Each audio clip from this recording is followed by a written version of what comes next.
streaming. And I'm going to the live stream. Just going to tweet that out. That we're live.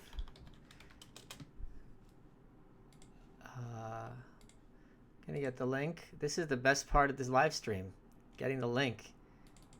And I gotta change the name. Trying 6 brands of gin reviews. Let's see if that's changes are being saved. Okay. This is going to be fun. I'm not getting drunk. I'm just going to try. I got all this stuff. I thought it'd be fun for people. I got time to kill. Why not? Why not do that?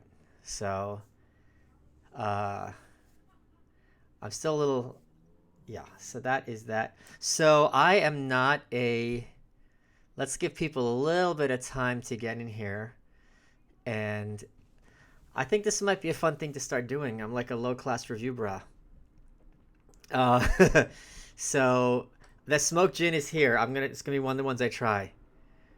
So we got there. I'm gonna wait till we get. I don't know what the numbers are gonna be like during the day. This is also an experiment for that, to see if people are gonna watch during the day or if it's strictly a nighttime when we're all home alone kind of thing.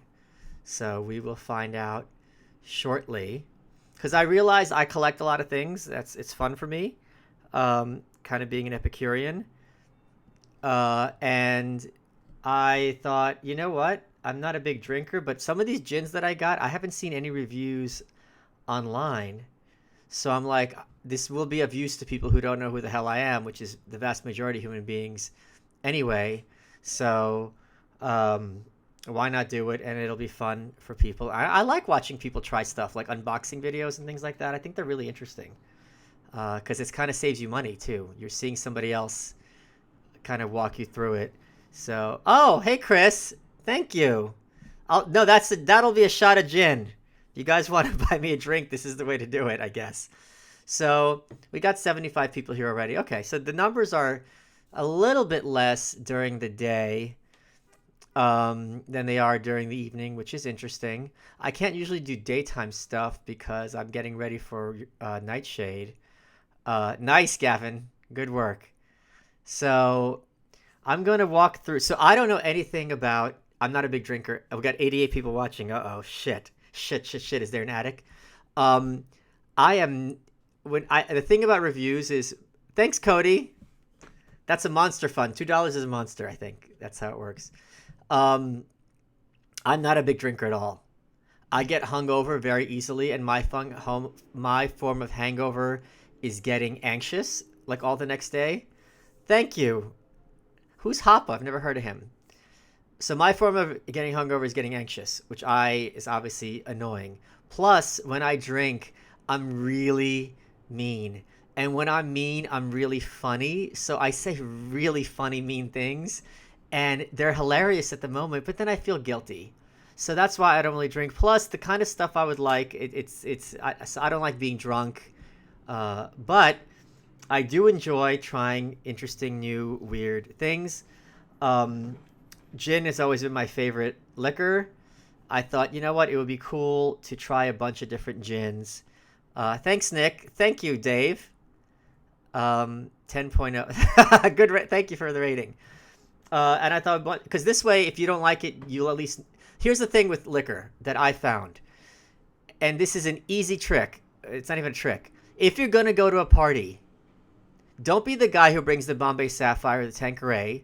Find that weird bottle.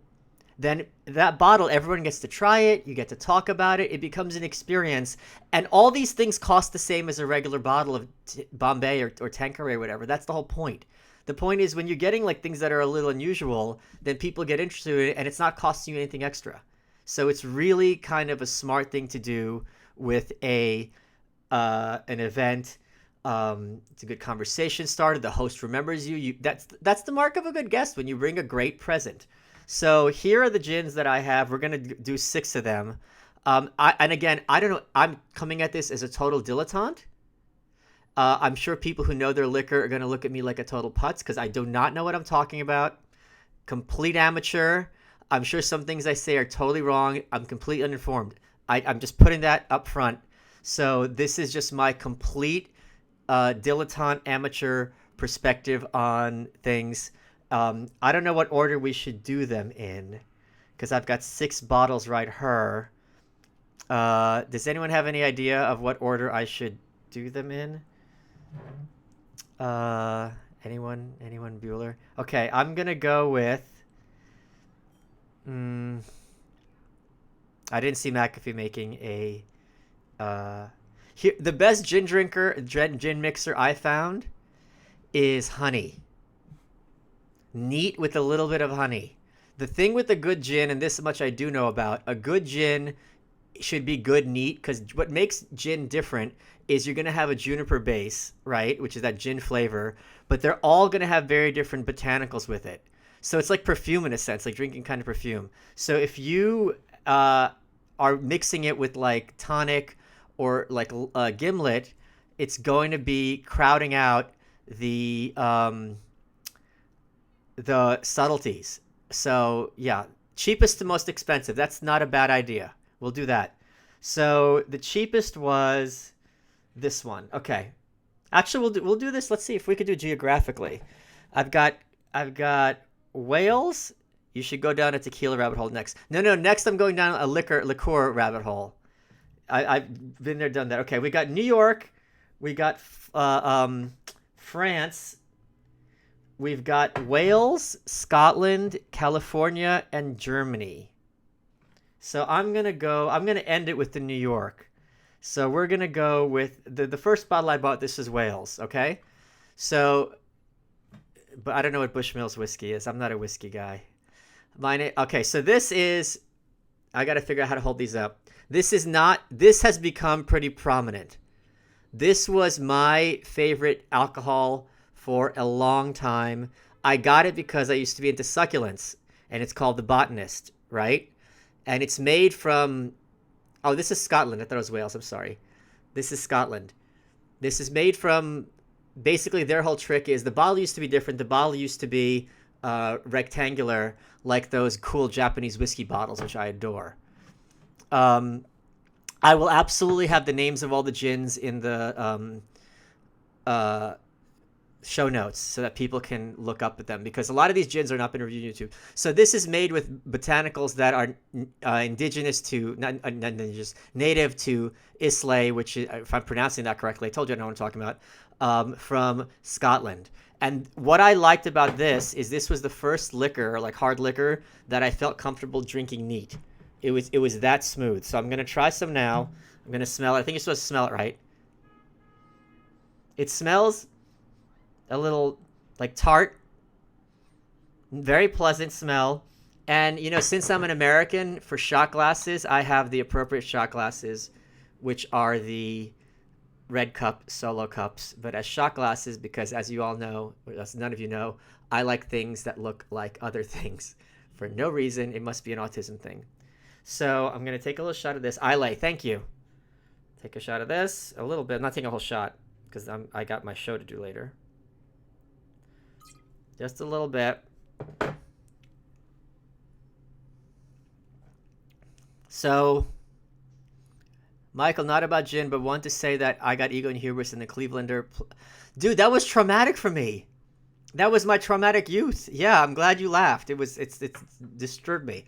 So this I think this is what they call dry. I don't even know the words, right?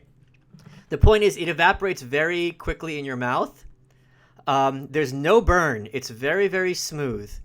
It's subtle. It's mild. You could feel it going down. Pleasant. This is the kind of thing where I know gin's not usually a sipping drink. This is something you can sit and sip. And this is something that tastes refined. Like, I don't know, like a lot of times when you buy hard liquor, it just tastes cheap. This does not. And I don't think this is that much. I think it's like $35 a bottle. So that's the Botanist from Islay, which I'm a big, big fan of. Okay. So that's one. The Botanist. So the next one, and I'm going to have them I'll put the notes in the thing. Next, we're going to go to, I brought 6 shot glasses so I can not mix them. We're going to go to Edinburgh. That's pronounced. So this one, you know how I said earlier that they all have different botanicals? This one has a seaweed. It's made with seaweed. Let me read the description. With ground ivy, bladderwrack seaweed, and scurvy grass to add a mineralistic quality and a slight salinity. So this is from Edinburgh, however the fuck you pronounce it. I'm not holding it up well, I'm sorry. And this is also kind of an interesting with the seaweed note. I'm not even drinking. I'm barely having any. So I don't like the top. I mean, it looks kind of cheap, the bottle. Doesn't look expensive. Let me smell it.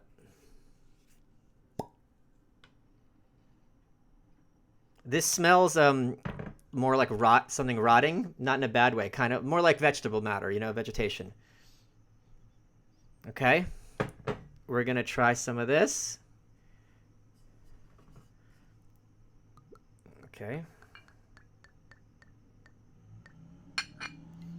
All right. Okay. Hey, Belfast. Ooh, this smells a little smoky. Oh, that's from something else. Okay, let's try this.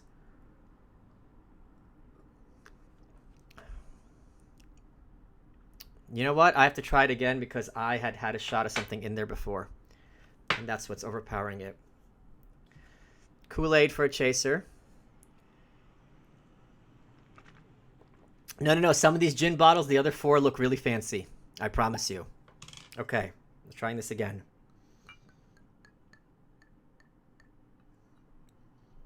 Oh, and the bottle's cracked. Okay.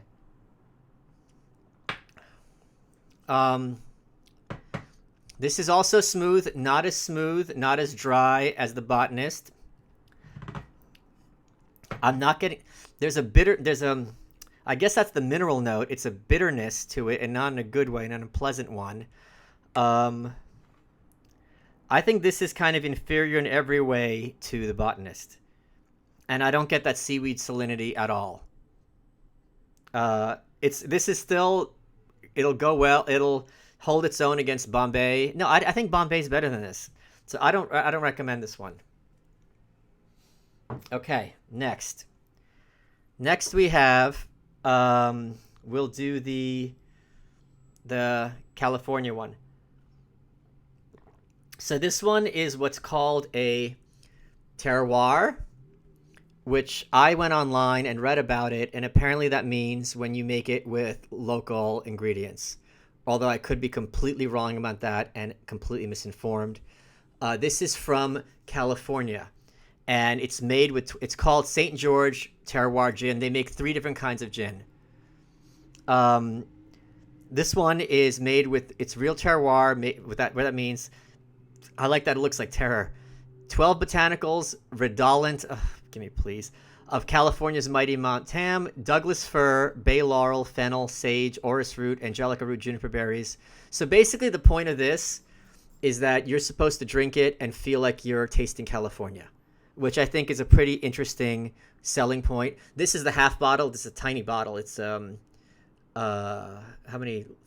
This is 200 milliliters. Usually a full bottle, 750 milliliters. But I like the label. I think that looks really cool. It looks like $1 with the engraving, kind of.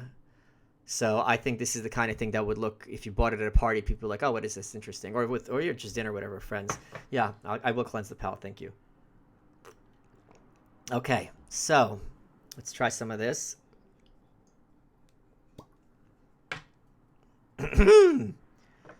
All right, let's see. Let's see what these pine trees taste like.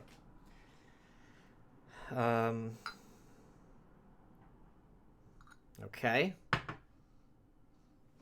Oh, it smells kind of yeasty.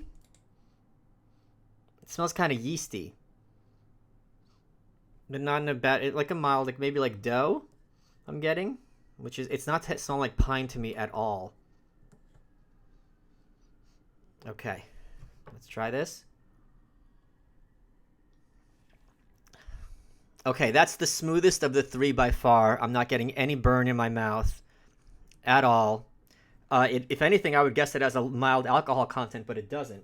This has 45 alcohol by volume, so it's 90 proof.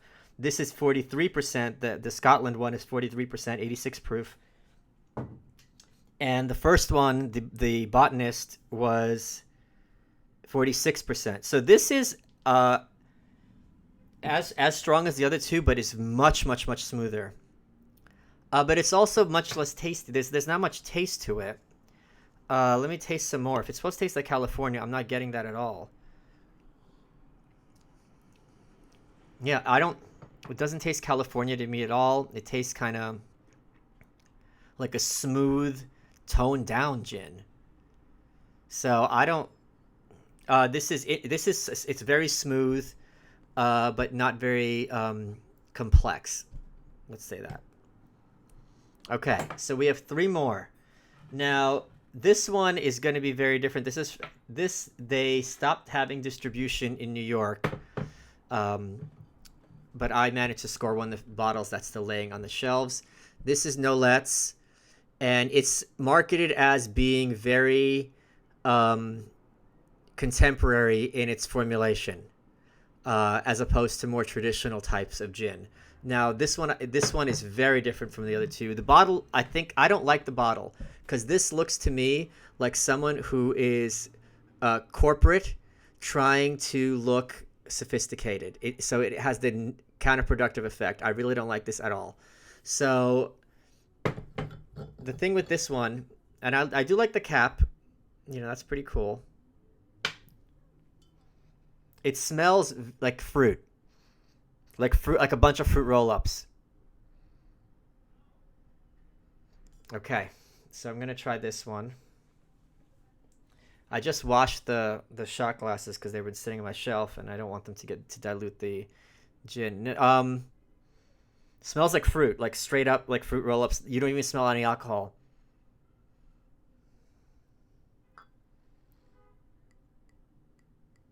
Okay. Try this.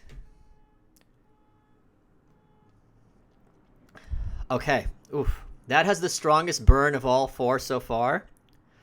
It's got rose. If you don't like rose, you're not going to like this, but it's not overpowering. It's it's like a rose flavored gin. Pretty complex on the palate kind of thing. Fruit roll-ups, I mean, like kind of like rotting fruit, not or like like when fruit kind of breaks down a little. This. I don't know what I would mix this with. This feels like it would be hard to mix things with because of the floral. It's very floral. If you like florals, see, the problem with florals is that they're so overpowering. They usually taste like grandma's purse, and it's kind of gross. It's hard to get florals right for food or drink. They get it right here, but I don't know how I would cut this. With honey, I would cut it with honey. This is the kind of thing I feel like a lot of people wouldn't want like a second drink of it. So yeah, it's I like it, but it's not versatile is the thing with this one. Okay. Now, this is the one that all the experts are raving about. I don't know why. I'm a total poser. This is called Monkey 47. All the stores have it behind the shelf, behind the counter, because it's like expensive and fancy. It's made with 47 botanicals. It's got the batch and bottle number on it. It's made from Germany, and what they're trying to do is combine the gin from Britain, the exoticness of India, and the purity of the Black Forest. So it looks cheap. I got to tell you, the stamp, it's trying to look old-timey, but it looks like something you'd find on Etsy maybe. It's not cheap, but all the reviews are like, oh my God, it's so innovative, blah, blah, blah, blah, blah. So let's try this one. I think this was like 45 for a half bottle. But it's gotten, like, everyone loves it.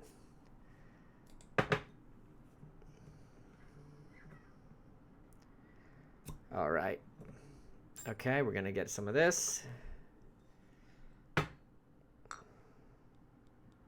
So it's clear like the others. It smells. Ugh, what does that smell like? It smells not that pleasant. Also kind of yeasty. Earthy, earthy. It does smell earthy. That's where they're trying to make it smell like a forest. Okay, I totally get it. It smells like walking in soil. Okay, let's try this. No burn. Oh, okay, there it is a little bit. Very mild, smooth. Ooh. Ooh, okay, I see why people like this. It's really complex. Yeah, this they say 47 things in it. You can totally tell. I still wouldn't sip this. I don't know. I would mix this with something because it does have a burn. The smoothest one by far was still the what was the smoothest one? The St. George, I think, was the smoothest. But this is still smooth. This is nice. This is not like other things you've tasted. Now, the last one we have is the most unique one. This is from Empire State Project. And the thing with this is there's 3 of them in the line. Smoked, NoHo, and American Beauty. The guy who made this was a chef. And I think that's a new thing with liquor. Chefs get into making liquors. So they're all very innovative. This is the one that's the most innovative. It's smoked gin. It's the first smoked gin in America because he smoked the juniper. Is my understanding how he made it. I'm opening this for the first time. I brought this to Kumia's party, and everyone was like, what the hell is this? I can't describe it. It's so unique. And it mixes well with Dr. Pepper, apparently. But no, it does. That we tried. So I am opening this bottle.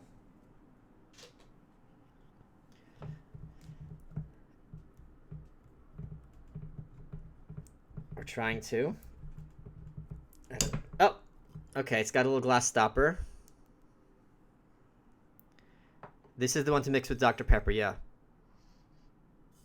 Ooh, it smells like peppery, and I don't like pepper, but it smells peppery.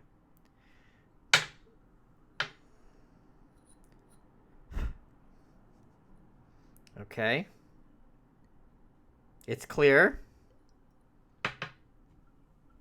Okay.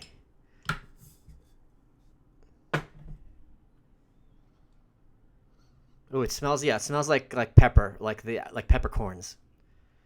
Let me try it. Ooh. It's got a little burn. Ooh, it's got this spicy feeling in your mouth. That's the caraway. So it does have that rye bread taste. It's really nice. It's that strong. You know how there's a difference between food that's spicy and food that's hot? Not hot in terms of temperature, but like there's spicy in terms of very flavorful, and there's hot in terms of like, oh my god, it's like ghost peppers. This is very, very spicy, and I don't like spicy food, but I really like this. This is the thing that you're going to bring, and no one's going to know what it tastes like, and it's going to be very unique. I really, really like this. Okay, so I guess if I were recommending things to try, I would say by far the most unique is the ESP smoked gin. The most complex is the Monkey 47.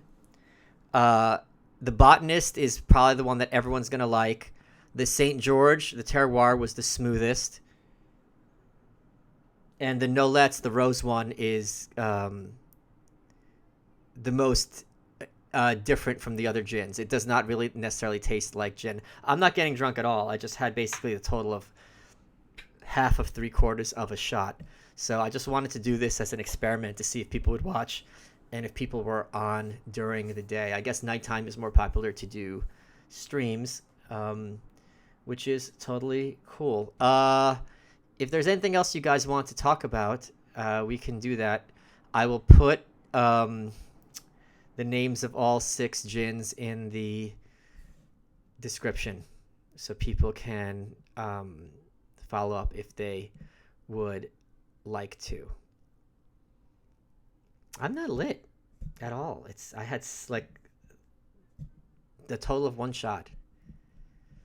So this is yeah. Now that you're drunk, can you tell us how you really feel about the Jews? Yeah, we're awesome. It's not that complicated.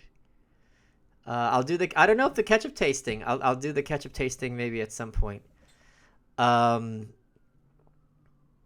Oh, so Sargon. Yeah, half hour before the show was supposed. I confirmed with him yesterday, and half hour before the show was supposed to start, he said he had a family situation, turning up, and he was apologetic and wanted to do another time. So I'm going to. Uh, was I right in identifying your Tartar connection? So I don't know my genealogy well at all. All I know is back like 4 generations. So, uh, yeah. Um, no, so Sargon. Thank you, Grayson. That's very sweet. So Sargon, yeah, like right. I don't know much about Sargon, but before everyone, he seems to be a very polarizing figure. Very. Um, I think by far, even more than anyone else I've had on, more than Cernovich, more than Laura Loomer, uh, by far the most um, polarizing figure. Um, so yeah, beforehand, he just half an hour beforehand, he's like, "Look, I've got a family situation. Can we postpone to later today?" And I'm like, "No, it's live in half an hour." And he's like, "Well, sorry." And I'm like, "Okay." And that really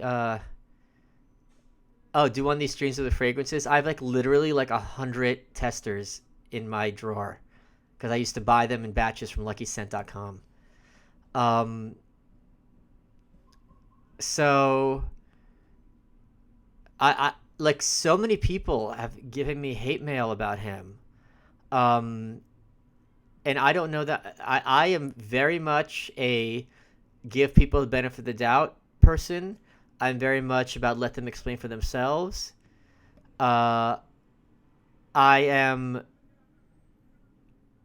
I listen when the dear readers are all telling me one thing. I'm not saying they're wrong. I'm saying it's interesting. I take it under advisement, and I would have to have the person answer for themselves. I'm not going to beforehand a priori I see someone is terrible until I've had a chance to sit down and talk with them, which I don't think is unreasonable. And I would hope for the same thing. I don't expect the same thing. It's not people work.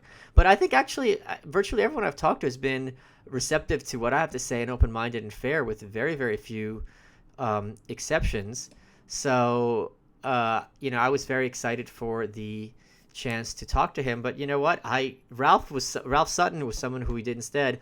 I've wanted to do that show for a long time because he's been around the block vis-a-vis podcasting, and I wanted to pick his brain, and he knows how to talk. So it was really an interesting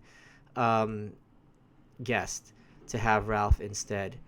That's the other thing. If he's gonna keep canceling me, I'll just have an episode of um, that's pre-recorded. That's what I would do. I wouldn't have it live again. So, yeah. Well, I don't understand. Like everyone's saying, Sargon is self-destructing. I don't know what that really means. Sargon is more controversial, Sean, in the sense that people are really on a personal level. Apparently, this is just what the feedback I'm getting are personally put off by him. I haven't seen for myself why that is, and I think a lot of times that's unfair. So I do, and again, we may not end up ever talking, and this is a moot point. So, but so many people who seem to like what I have to do, or what Dave Smith or Tom Woods, or just trolls in general, who are not thin-skinned people at all, are like, "Oh my God, he's terrible." So, yeah,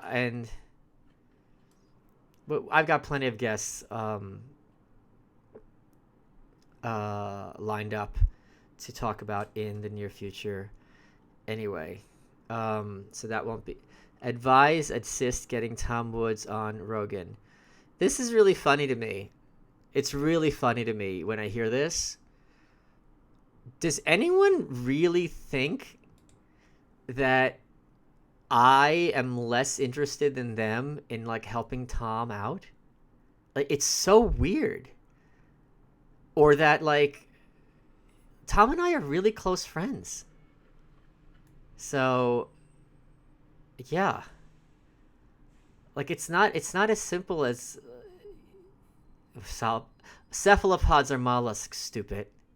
Please get me on Joe Rogan. Yeah, I'll be right on it, Cody. Um, it's like I've been on Joe Rogan once. It's not like me and him are. I admire him. He's very successful, but it's not like me and him. And that's the other thing. Like I remember, like people used to be like, "Oh, you sing well. You should be an American Idol." You don't go just directly to the top thing. It could be other shows. I listen. Here's the other thing with you people, and this is totally tongue in cheek. This is really tongue in cheek. I just got him on Reason.tv. And now already it's like, oh, what have you done for me lately? I just got Tom on Reason.tv. That was huge. That was me. And I'm proud of myself. And I think there should be more of people getting along and talking to each other. Yeah, why are you helping Tom more? Yeah. So it's like, yeah, it's like, really? Like, I haven't done enough for Tom. And vice versa. Tom has been a great friend to me. So he's taping right now, or today, the episode with Matt Welch. And the first question better be, well, you'll see what the first question is. You people. So that episode, getting Tom and Matt together, was the first time I thought I had direct, concrete, total responsibility for effecting positive change. So I was really proud of myself for that.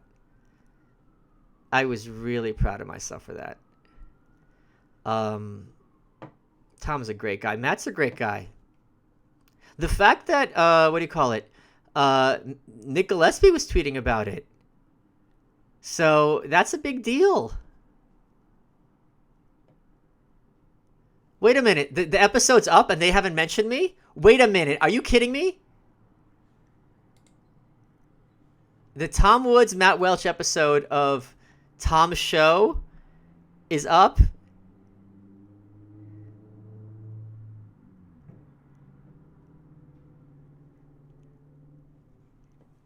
Huh. I know what that first question better have been. If it's up, it's all old purchases. These are all old CDs. I don't buy CDs anymore. Okay. Let me look at TomWoods.com. The Tom Woods Show. Let's see. Are you guys trolling me? Are you trolling the troll? Oh, no, it's not up. Okay. I misunderstood someone. Okay. That's much better.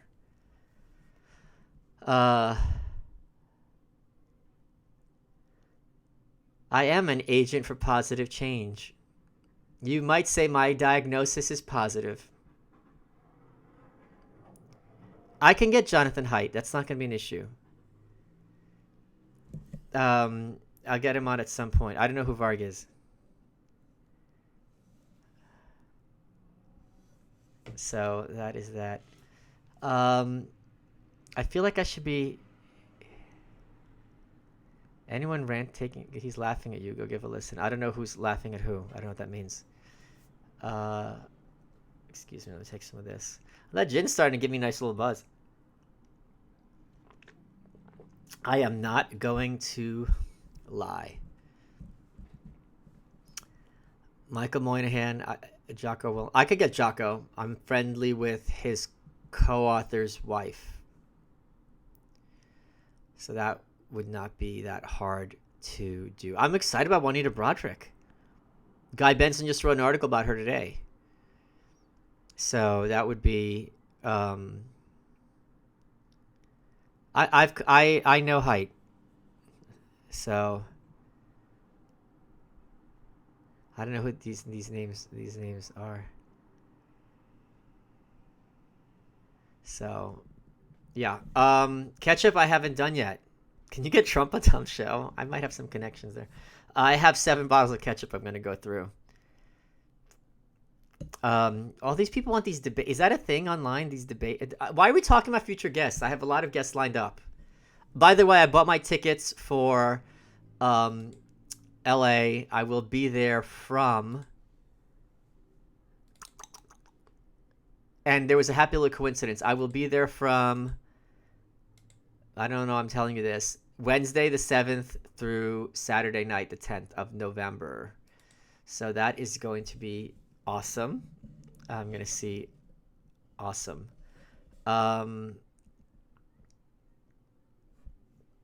Yeah. Does anyone have any? Okay, so I don't. I guess this was kind of a um uh an interesting experience. Yeah, the ketchup I'm gonna try with McDonald's fries. Owen, I texted. So when Sargon flaked, I texted Owen immediately, and he didn't reply. But maybe he was busy or something. I said, "Hey, my guest just because Owen wanted to reschedule. This was at noon." Yeah. What I don't know. I don't know about book tour. I don't know about audiobook. Let me explain to you what it's like being an author. I have not to this day been told. If you want me to notice you, fucking super chat me. I have to this day have not been told the release date of my book, even though it's on Amazon. Still have not officially been told. So yeah, it is.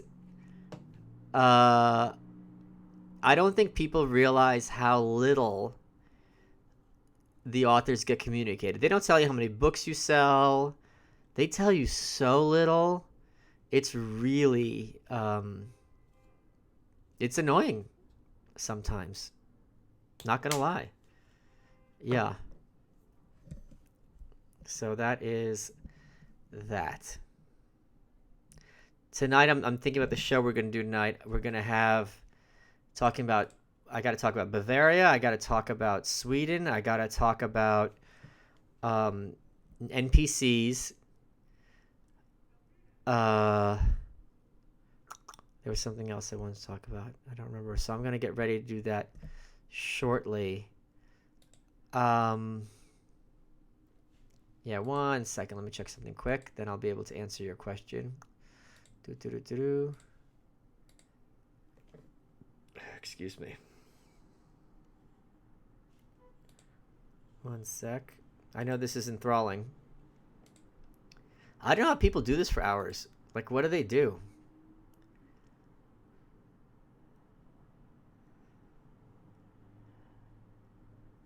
Okay. All right. I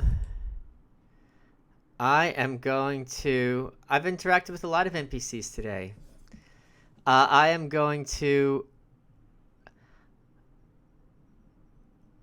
I am. I'm gonna go. I can't believe he called her horse face. I think that was the most personal insult he's done in a while. I. So that means he really got to her. Yeah, I mean, I'm just shocked. And that now she has to pay his legal bills. And I wonder how Avenatti is going to spin this into a win. This is humiliating. Yeah. So, I'm going to do another one of these. I think a lot of the stuff that Owen would do on his live stream, I saved for my show for Nightshade. I think I'm going to do another one of these on... When am I free next? On Friday, probably. Because Friday, when I don't have a show, there's a lot of news that day, and I could talk about that stuff. So that's kind of more fun. Maybe I'll talk North Korea, or so on and so forth. Okay, I am going to go get ready for...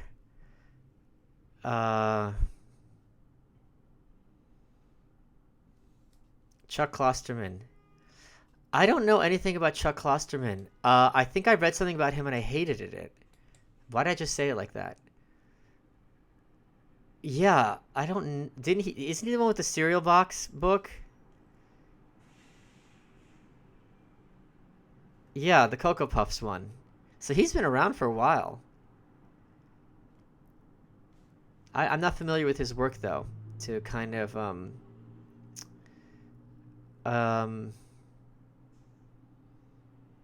I know what I'm gonna do on an upcoming live stream. Tom Wood said that he'd do a live stream with me. I have to figure out how to pipe him in, and that's gonna be a lot of fun for you guys. That's what I'm gonna do. Yeah. Okay, I will do that on Friday, I think, or Saturday. I'll figure it out. Tom's a homebody. Um, I will see you all then. I hope this was fun. I'm gonna leave this up publicly so people can look at the gin reviews. Um, and yeah, I'll see you guys soon.